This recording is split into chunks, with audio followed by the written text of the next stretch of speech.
2022 पासून महायुतीचं सरकार पुन्हा आल्यानंतर अनेक प्रकल्प आपण पाहिले, मुंबईमध्ये पाहिले, MMR मध्ये पाहिले, महाराष्ट्रामध्ये पाहिले, अनेक योजना पाहिल्या, सर्वांगीण विकासाची कामं आपण पाहिली आणि याला एक इच्छाशक्ती लागते. आणि आपण या महाराष्ट्राला काय देतोय, महाराष्ट्रातल्या जनतेला काय देतोय आपण मुंबईमध्ये पाहिलंय की मुंबईमध्ये देखील कोस्टल झाला, अटल सेतू झाला, समृद्धी झाला, मुंबईतले मेट्रो प्रकल्पाला काही ठिकाणी स्थगिती होती ती उठवून आम्ही प्रगती करतोय. हे सगळं जे आहे हे मुंबईकरांसाठीच करतोय. मुंबईतले खड्डेमुक्त मुंबई त्यालाही आपण 2 टप्प्यामध्ये कॉन्क्रिटायझेशनचं काम हाती घेतलंय, तेही लवकरच पूर्ण होईल.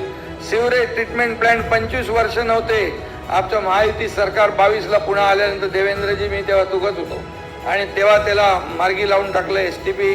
नंतर अजितदादा आले, त्यांनी देखील आम्ही तिघांनी मिळून टीम म्हणून काम केलं. लाडकी बहीण योजना असेल, अनेक योजना असतील त्या सुरू आहेत.